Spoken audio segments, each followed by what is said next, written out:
इतनी ठंड थी जब सुबह मैंने अपना मोटिवेशनल सेशन शुरू किया, मुझे लग रहा था कि बच्चे खुश नहीं होंगे, लेकिन बच्चे चाव के साथ सुन रहे थे। और मेरा एक जो मोटिवेशनल का टॉपिक रहता है उसमें बड़ा इंपॉर्टेंट टॉपिक है, सुनो तो अपने दिल की। वही चीज़ मैंने बच्चों को जीएलए के सीईओ नीरज अग्रवाल ने रियल के बच्चों का चिरस्थायी उत्साहवर्धन किया। आज दिनांक 16 जनवरी रियल इंटरनेशनल स्कूल के लिए एक अत्यंत महत्वपूर्ण दिवस रहा। शिक्षा जगत के लिए धूमकेतु मानवता के प्रतीक, राष्ट्रीय प्रसिद्ध प्रेरक टॉप यूनिवर्सिटी में शामिल जीएलए यूनिवर्सिटी के सीईओ अति सम्माननीय नीरज अग्रवाल का अदुक्की स्थित रियल इंटरनेशनल स्कूल में आगमन हुआ। विद्यालय के लगभग 300 से अधिक विद्यार्थियों, अभिभावकों व समस्त शिक्षागणों एवं प्रबंधन का उत्साह व उल्लास चरम पर था। लगभग 1 घंटे के सेशन में श्री अग्रवाल सर के जादुई वास्तविक जीवन से जुड़े हुए व तार्किक संदेशों तथा अनुभवों को सुन श्रोताओं के पैर जमीन पर नहीं थे। संपूर्ण प्रांगण तालियों की गड़गड़ाहट और खुशी के शोर से बार बार गुंजायमान होता रहा। शिक्षिका शिखा सुभी गरिमा पूनम ने संपूर्ण व्यवस्था को संभाला व संचालन हेमलता ने किया। विद्यालय चेयरमैन गंगा प्रसाद प्रजापति, डायरेक्टर पुनीत प्रजापति व सिमर प्रजापति ने गुलदस्ता व स्मृति चिन्ह देकर अग्रवाल स्वागत किया।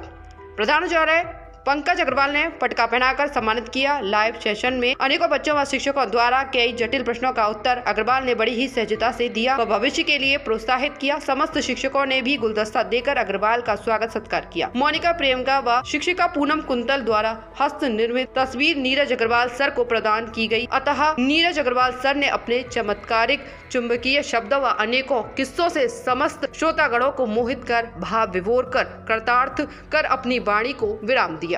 अच्छा, मैं ये बता देना चाहता हूँ कि मैं आश्चर्यचकित हूँ। सबसे पहले आप यकीन मानिएगा, मैं आया, मेरे साथ डॉक्टर अमित अग्रवाल जी हैं, नितिन गौर साहब हैं, जीएलए की टीम है, और मुझे विश्वास नहीं था कि इतनी दूर इतना शानदार एक व्यवस्था पुनीत ने बना रखी है।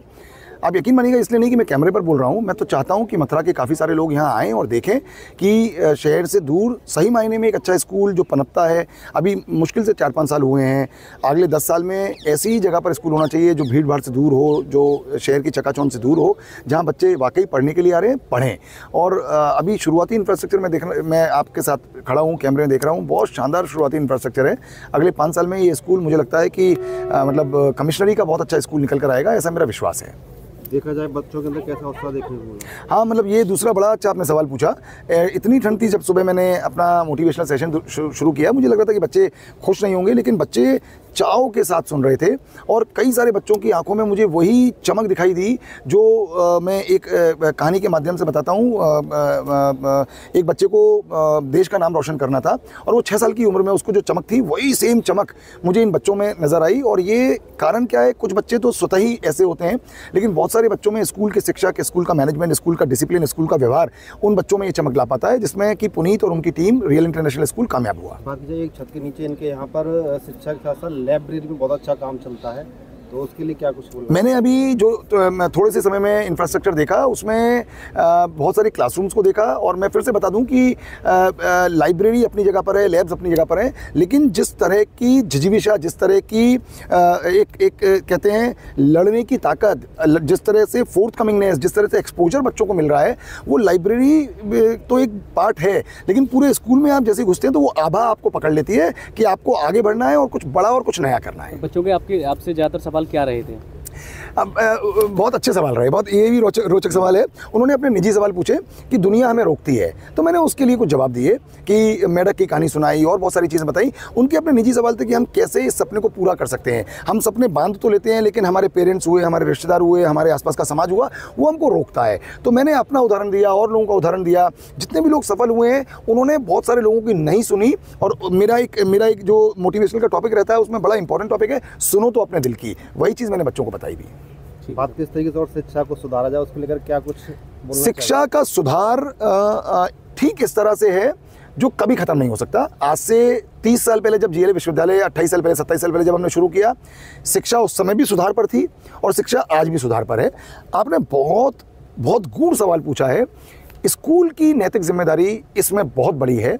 जब तक बच्चा कॉलेज या यूनिवर्सिटी में आता है तब तक वो पक्का घड़ा हो चुका होता है और उसमें बदलाव बहुत नहीं हो पाता, चाहे वो अंग्रेज़ी भाषा बोलने का हो या कोई भी भाषा बोलने का हो, चाहे हिंदी भाषा बोलने का हो, चाहे उसकी टेक्नोलॉजी की से रिलेटेड बातें हों या उसके सोचने का तरीका हो। तो मैं, पुनीत मेरे साथ खड़े हुए हैं, मैं इनसे आग्रह करूँगा कि ये अभी कच्ची मिट्टी इनके पास होती है, इसको वो रूप दे जो आगे जाके इनके और उनके दोनों के काम आ सके, यानी कि राष्ट्र के काम आ सके। सबसे पहले मैं धन्यवाद देना चाहूँगा आप सभी का, आप सभी हमारे इस प्रोग्राम में आए, और मैं बहुत हृदय से धन्यवाद देना चाहूँगा नीरज सर का।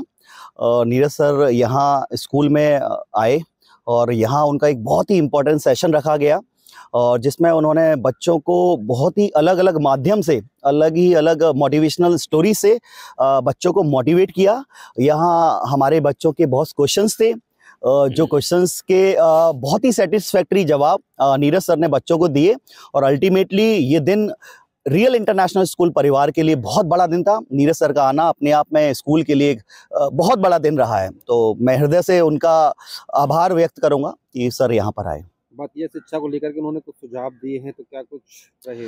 देखो, मैं ये बताना चाहूँगा, रियल इंटरनेशनल स्कूल अपने शुरुआत से ही कोशिश ये कर रहा है कि हम बच्चों के ओवरऑल डेवलपमेंट पे काम कर रहे हैं, जिसमें उसी का एक ये पार्ट है कि हमने अपने स्कूल के बच्चों के लिए मोटिवेशनल सेशन ऑर्गेनाइज कराया, क्योंकि आजकल बच्चे चाहते हैं, उनका मूड है कि हाँ, कोई बच्चा स्पोर्ट्स में आगे जाना चाहता है, कोई बच्चा सिंगर बनना चाहता है, कोई बच्चा आईटी में जाना चाहता है, नीट में जाना चाहता है, कोई सिविल सर्विसेज में जाना चाहता है, लेकिन बच्चों के अंदर मोटिवेशन बीच बीच में जो डिस्ट्रैक्ट होते हैं, उसके लिए ऐसे मोटिवेशनल सेशन होना बहुत ज़रूरी है।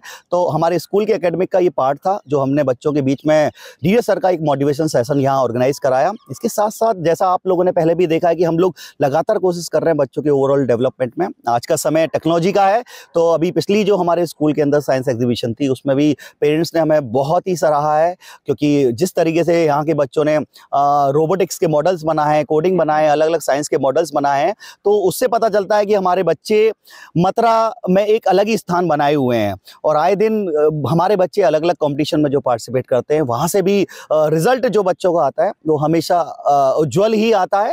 एंड मैं थैंकफुल हूँ अपने पूरे स्टाफ का, अपने प्रिंसिपल सर का और सभी अभिभावकों का, जिनका भरोसा हमारे ऊपर है और उस भरोसे पे हम लगातार काम करके यहाँ के बच्चों के डेवलपमेंट के लिए लगातार काम कर रहे हैं। सर, पहले तो हम इसी बात के लिए बहुत ज़्यादा ऑब्लाइज्ड हो गए कि श्री नीरज अग्रवाल जी यहाँ आए, जो कि अति व्यस्ततम जिनका शेड्यूल रहता है, मालूम है हमें किस तरीके से उनका, लेकिन यहाँ आज वो जब आए तो ये जानने को मिला कि बहुत बड़े मोटिवेटर भी हैं। वो एक बहुत पॉजिटिव एनर्जी के साथ रहते हैं हमेशा, और आप ये समझिए वो माहौल बना कि इवन हमारे जो सारे बच्चे थे, सारे स्टूडेंट थे, 500 से ऊपर, 800 से ऊपर स्टूडेंट्स करीब आज जो गैदरिंग में थे, वो सभी इतने उत्साहित रहे, इतने एक्साइटेड रहे कि उन्होंने कहा कि सर नेक्स्ट विजिट सर की कब पॉसिबल है, जो कि ईजिली पॉसिबल नहीं है, हम जानते हैं। तो बहुत बड़ी बात थी, बहुत बड़ा दिन था आज हमारे लिए। कैसा सुझाव रहा बच्चों का? बच्चों का सर ऑब्वियसली बच्चे पॉजिटिव हैं और नीरज सर ने उनके जहाँ जहाँ डाउट्स थे, क्वेश्चन थे बच्चों के, उनको दूर किया और इतने सेटिस्फेक्शन वाले तरीके से दूर किया कि बच्चे पूरी तरह सेटिस्फाइड थे और आगे से इतने ज़्यादा मोटिवेट भी हो गए हैं कि मुझे नहीं लगता कि उनकी एनर्जी कभी ख़त्म होने वाली है बच्चों की।